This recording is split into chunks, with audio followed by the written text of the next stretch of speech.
Hi hello welcome to Chennai garden and daycare. இன்றைக்கி video காட்டுறதுக்கு கொஞ்சம் கஷ்டமாக தான் இருக்குது.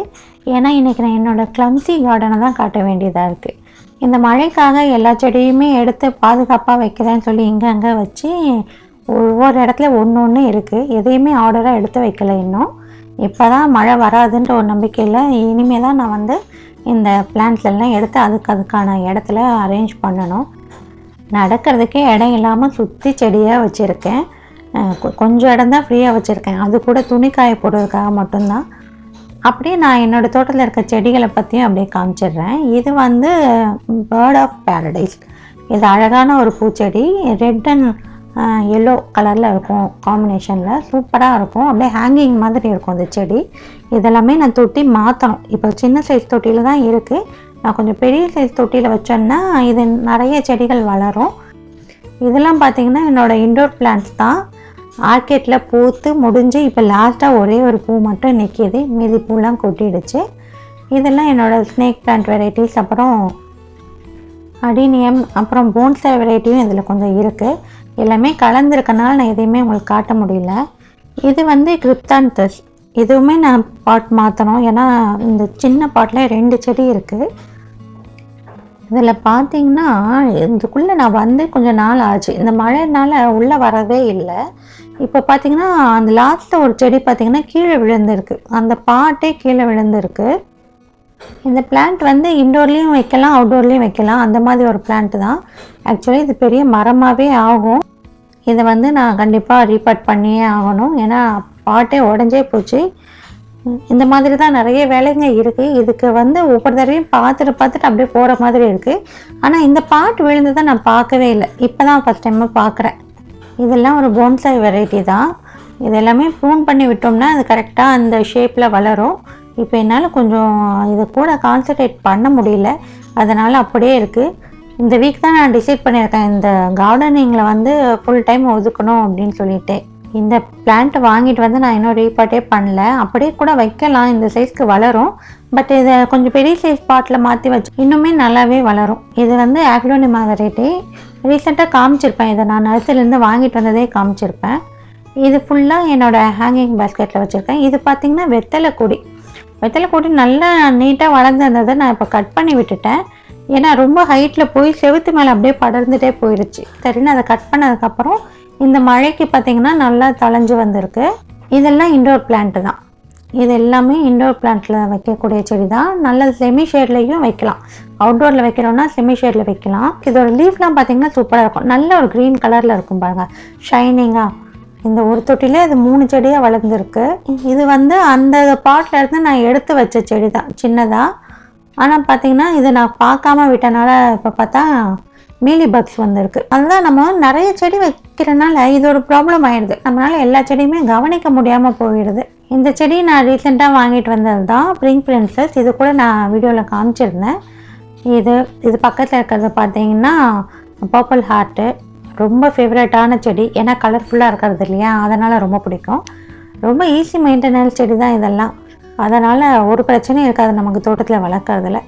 பக்கத்துலேயே பார்த்தீங்கன்னா ஃபுல்லாக மணி பிளான்ட் வெரைட்டிஸ் தான். அதுலேயே இருக்கிற போத்தல்ஸ் வெரைட்டிஸ் எல்லாமே அதில் இருக்குது. எல்லாம் ஹேங்கிங் பாட்டில் வச்சுருக்கேன்.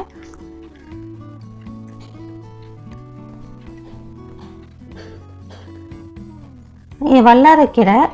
இது ஒரு தொட்டி 2 தொட்டின்னு மாறி மாறி அதுவே போயிடுச்சு. இது ரம்பை பிளான்ட்டு.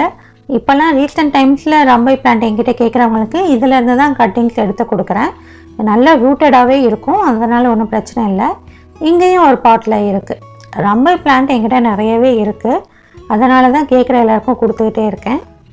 இது உங்கள் எல்லாருக்குமே தெரிஞ்சிருக்கும், சீமா பொன்னாங்கண்ணி. ரொம்பவே நல்லது உடம்புக்கு. இது ஒரு கிளையை வச்சிங்கனாலே உங்களுக்கு செடி சூப்பராக வளரும். ஸோ நீங்கள் கீரை வாங்கிட்டு கூட அந்த கிளைங்களை வைக்கலாம். என்கிட்ட இருக்க எல்லா கீரை செடியுமே நான் அப்படி தான் வச்சுருக்கேன். இது பொன்னாங்கண்ணி. இதுக்கு பக்கத்தில் பார்த்தீங்கன்னா கரிசலாங்கண்ணி. இது மஞ்சள் கரிசலாங்கண்ணி. இதுவுமே அந்த மாதிரி வாங்கிட்டு வச்சது தான். வெள்ளை கரிசலாங்கண்ணி கூட என்கிட்ட இருக்குது. ஸோ நீங்கள் எல்லாமே கீரை நம்ம விதை போட்டு தான் வளரணும்னு இல்லை. நம்ம கீரை கட்டு வாங்குகிறோம் இல்லையா, அதில் இருந்து எடுத்து வச்சாலே போதும். இந்த வல்லார கீரை கூட அந்த மாதிரி நான் கீரை வாங்கினப்போ அதில் வேர் பகுதியோடு ஒரு 2 செடி இருந்துச்சு. அதை நான் வச்சது தான். அதில் வச்சதில் ஒரு 2-3 செடி இருந்தது. எனக்கு ஒன்று தான் வளர்ந்துச்சு. அந்த ஒன்றே பார்த்திங்கன்னா அப்படியே பக்கத்து தொட்டியில் வந்து பரவி வளர்ந்துக்கிட்டே இருக்குது. இப்போ நான் ஒரு 2-3 நாள் முன்னாடி தான் இதுலேருந்து கீரை எடுத்தேன், வல்லாரைக்கீரை. அதனால தான் இப்போ அதில் கீரை உங்களுக்கு நிறைய தெரியல. இங்கே பார்த்தீங்களா வல்லாரைக்கீரை எங்கே வரைக்கும் வளர்ந்துருக்கு பாருங்கள். அந்த கொடி தொட்டியிலேருந்து கீழே இறங்கி செவத்து பக்கமாக போய் கீழே தரையில் படர்ந்துருக்கு. போன வாரம்லாம் நல்ல மழையாக இருந்துச்சு இல்லையா? ஸோ அது என்னாச்சு, தரையில் இருந்த ஈரப்பதத்திலேயே அந்த செடிங்க வந்து நல்லா ஃப்ரெஷ்ஷாக வளர்ந்துட்டுருக்கு. இது வந்து அவுரி செடி, நான் விதை போட்டுதேன். இது பார்த்திங்கன்னா கருவேப்பிலையிலையும் இது வந்து அந்த பிங்க் கலரில் ஒரு காம்பு வரும் இல்லையா, அந்த கருவேப்பிலையிலே 2 இருக்குது. ஒன்று க்ரீன் கலரில் காம்பு வரும், இன்னொன்று வந்து பிங்க் கலரு. இதெல்லாம் பார்த்திங்கன்னா உங்கள் எல்லாருக்கும் தெரிஞ்சது தான், என்னோடய போகன்வில்லா கலெக்ஷன்ஸ். இதுவுமே எனக்கு வேலை வச்சுருக்கு. ஏன்னா ப்ரூன் பண்ணணும். போகன்வில்லா வந்து வெயில் பட்டால் தான் நிறைய பூக்கும். ஸோ வந்து இப்போ ப்ரூன் பண்ணி விட்டால் கூட அடுத்து வர இந்த சம்மர் டேஸ்க்கெலாம் வந்து நிறைய பூ எடுக்கும், செடிகளுமே ஃப்ரெஷ்ஷாக இருக்கும். இது வந்து அடுத்து ப்ரூன் பண்ணும். இதிலே பார்த்திங்கன்னா ஒரு செடி மணத்தக்காளி வளர்ந்துருக்கு. இதில் பாருங்கள் எவ்வளோ பழங்கள் இருக்குது பாருங்கள். ரித்தி பார்த்தானா இந்த பழங்கள்லாம் எடுத்து சாப்பிடுவா. இதில் பாருங்கள் எவ்வளோ பழம் கீழே விழுந்திருக்கு பார்த்தீங்களா. இதெல்லாம் எடுத்து நான் தொட்டியில் போட்டுருவேன்.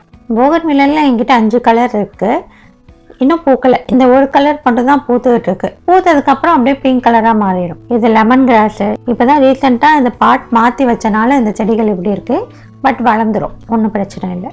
இது வந்து பார்த்திங்கன்னா காஸ்மோஸ் சொல்கிற பூச்செடி. ரொம்ப அழகான ஒரு பூ, ரொம்ப சிம்பிளாக கிடைக்கக்கூடிய பூச்செடி தான், ஆனால் ரொம்ப அழகாக இருக்கும் இது. அகைன் இது வந்து என்னோடய இன்டோர் பிளான்ட் தான். நான் வந்து அவுட்டோரில் வச்சுருக்கேன். செமி ஷேடாக இருக்கனால எனக்கு பிரச்சனை இல்லை. இந்த ஷேடட் நெட்டுக்குள்ளே வச்சுருக்கேன் இல்லையா, அதனால். இல்லைன்னா நம்மளால் டைரக்ட் சன்லைட்லலாம் வைக்க முடியாது. இந்த செடியில் பார்த்திங்கன்னா இவ்வளோ பெருசாக வளர்ந்துருக்குல்ல, நான் கீழேயும் இதோட கிளைகள் வந்து 2 வந்து புதுச்செடியாகவே வளர்ந்துருக்கு இதே தொட்டியில். அதனால் நான் என்ன பண்ணிட்டேன், இந்த கிளையை வந்து கட் பண்ணி விட்டுட்டேன். இதுதான் வந்து மதர் பிளான்ட்டு. ஆனால் இதை நான் கட் பண்ணி விட்டும் கூட இதுலேருந்து உயிரோடு தான் இருக்குது இந்த செடி. பார்த்திங்களா, கிளைகள் வந்து தனியாக இருக்குது. அதை நான் கட் பண்ணிட்டேன். அது கிளைகள் வந்து மதர் பிளான்ட்டோட, அதாவது மண்ணிலே இல்லை, அது முழுக்க காற்றுலையும் அந்த ஏரியல் ரூட்னு சொல்லக்கூடிய அந்த ரூட்டில் தான் அது உயிர் வாழ்ந்துகிட்டு இருக்கு. இது வந்து பிலோடென்ட்ரான் வெரைட்டியை சேர்ந்தது. பிலோடென்ட்ரான்லேயே ரேட் எமரால்டு. இது வந்து இன்னொரு கருவேப்பிலை செடி. இது பார்த்திங்கன்னா க்ரீன் கலர் காம்பு. நான் ஃபஸ்ட்டு காமிச்சது பிங்க் கலர் காம்பு, இது வந்து க்ரீன் கலர். இது வந்து நாட்டு செம்பருத்தி. விதை விழுந்து ஒரு செடி வளர்ந்துருந்துச்சு. அந்த செடி எடுத்து நான் ஒரு சின்ன பாட்டில் மாற்றி வச்சுருக்கேன். இது வந்து என்னோடய ஸ்னேக் பிளான்ட் வெரைட்டிஸ்லேயே கொஞ்சம் நான் பேபி பிளான்ட்டாக எடுத்து வச்சது. அதாவது யாராவது கேட்டால் கொடுக்கலான்னு சொல்லி வச்சுருந்தேன். அதில் வந்து கொடுத்தது போக மீதி இருக்க செடிங்க. அகைன் இந்த ரோ ஃபுல்லாக வந்து பூச்செடி தான். இதெல்லாம் நீங்கள் ஏற்கனவே பார்த்துருப்பீங்க. மல்லிகைப்பூ, அப்புறம் அந்த பிங்க் கலர் காக்கட்டா. இது வந்து செம்பருத்திலே இந்த பெருசாக பூக்கும் இல்லையா, ஹைப்ரிட் செம்பருத்தி, அந்த வகை. இது பிங்க் கலர் பூ, நல்லா பெருசாக பூக்கும். இது வந்து அரளிச்செடியில் நான் ப்ரூன் பண்ணியிருந்தேன். ஏன்னா ரொம்ப காற்றடிச்சது, ரொம்ப ஹைட்டாக இந்த செடிங்க வளர்ந்துருந்தனால நான் அதை கட் பண்ணி விட்டுருந்தேன். இப்போ தான் புது கிளைகள் வளருது. இது வந்து மருதாணி என்கிட்ட இந்த சின்ன செடியாக இருக்கும் பார்க்குறதுக்கு உங்களுக்கு, ஆனால் நிறைய இலைகள் இருக்கும், நல்ல கலர் பிடிக்கும் இந்த செடி. எனக்கு இது வரைக்கும் நான் வாங்கின ரோஜா பூக்கள் செடியிலேயே இந்த செடி தான் பெஸ்ட்டு. ஏன்னா எப்பவும் பூ பூத்துட்டே இருக்கும், சூப்பராக இருக்கும். இதோட கலரும் சரி, இதுக்கான அட்மாஸ்பியர் அந்த மாதிரி அமைஞ்சிடுச்சுன்னு நினைக்கிறேன். ஏன்னா இதுக்கு முன்னாடி நான் ரோஜா பூ வச்சப்பெல்லாம் எனக்கு அந்தளவுக்கு வளரல. இது வந்து அதுக்கு கரெக்டான இடம் அமைஞ்சிடுச்சு, அதனால் அது சூப்பராக பூக்குது. இது வந்து வாழை மரம். நான் ஒரு சின்ன பக்கெட்டில் தான் வச்சுருக்கேன், பெயிண்ட் பக்கெட்டில். இதுலேயே பார்த்திங்கன்னா 3 மரம் வளருது. இது நான் இலைக்காக தான் வச்சுருக்கேன், மற்றபடி இதில் பெரிய பர்பஸ் ஒன்றும் இல்லை. எப்போயாவது சாமி கும்பிட்றதுக்கு இலைகள் தேவைப்பட்டது தான் இதிலேருந்து எடுத்துக்கலாம் அப்படின்னு வச்சுருக்கேன். இது வந்து செம்பருத்தி. ஹைட்டில் ஒரு பூ இருக்குது, என்னால் கேமராவில் காட்டவே முடியல. இதுதான் அந்த செம்பருத்தி. சூப்பராக இருக்கும். நல்ல ஒரு சாண்டில் கலரில் நடுவில் மட்டும் பிங்க் கலர் இருக்கும். அந்த சாண்டில் வித் பிங்க் கலரில் காம்பினேஷன் பார்க்குறதுக்கு செமையாக இருக்கும். இதுவும் நிறைய பூ பூக்கிற வெரைட்டி தான். பக்கத்தில் பார்த்தீங்கன்னா இது ஒரு ரம்பை பிளான்ட்டு. இந்த ரம்பை பிளான்ட்டு தான் வந்து என்னோட மதர் பிளான்ட்டு. இதில் எடுத்து நான் எடுத்து வச்சது தான் மற்ற செடிகள்லாம். அதுக்கு பக்கத்தில் நீங்கள் பார்க்குறதே வெத்தலைவள்ளி கொடி. பார்க்குறதுக்கு தொட்டிக்கிட்ட கொடி இல்லாத மாதிரி இருக்கும், ஆனால் இந்த கொடிகள் எங்கெங்கேயோ போய் பரவி இருக்குது. எங்கெங்கேயோ போய் பரவிட்டு காய்களும் காய்ச்சிருக்கு. அநேகமாக இந்த வர பொங்கலுக்கு வந்து இந்த காய்கள் நான் அறுவடை பண்ணலான்னு நினைக்கிறேன். ஏர் பொட்டேட்டோன்னு சொல்லுவோம் இல்லையா, அதுதான் இது. இது வந்து என்னோட பன்னீர் ரோஸு, டார்க் பிங்க் கலர் இருக்கும் இல்லையா, அந்த பன்னீர் ரோஸ் இது. இது வந்து இப்போ நான் ப்ரூன் பண்ணியிருந்தேன் இந்த மழைக்கு, அதனால் பார்த்திங்கன்னா புது கிளைகள் நிறைய வந்து மொட்டுக்களோடு இருக்குது. இதுவும் சூப்பராக இருக்குது. இதுதான் என்னோடய கார்டன் வந்து இப்போ இருக்கிற நிலைமை. இது வந்து நான் ரீஅரேஞ்ச் பண்ணணும். இந்த வீக்லேருந்து நான் இந்த வேலைகளை ஆரம்பிச்சிடலான்னு பார்க்குறேன். இதை ரீஅரேஞ்ச் பண்ணிவிட்டு இது நான் எப்படி நான் வைக்கிறேன்றதை பாருங்கள். கூடவே வந்து நான் ஒரு பிளான்ட்டை பற்றியும் நான் உங்களுக்கு எக்ஸ்பிளைன் பண்ணிக்கிட்டே வரேன். ஏன்னா ரீஅரேஞ்ச் பண்ணும் போதே நமக்கு நிறைய ஐடியாஸ் வரும், எந்தெந்த செடி எப்படி வைக்கணும் அப்படின்னும் தோணும். அது எல்லாமே வந்து நான் உங்கள் கூட ஷேர் பண்ணுறேன். ஃப்ரெண்ட்ஸ் யாருக்கோ கார்டன் பற்றி தெரிஞ்சுக்கணும் அப்படின்னா அவங்களுக்கு இந்த வீடியோவை மறக்காமல் ஷேர் பண்ணி விடுங்க. இனி வர நாட்களில் வந்து நம்ம இந்த கார்டனை எப்படி ரீஅரேஞ்ச் பண்ணுறதுன்னு தான் பார்க்க போகிறோம். இந்த வீடியோ உங்களுக்கு பிடிச்சிருக்குன்னு நம்புகிறேன். இதே மாதிரி இன்ட்ரெஸ்டிங்கான வீடியோவில் நம்ம நெக்ஸ்ட் மீட் பண்ணலாம். பாய்.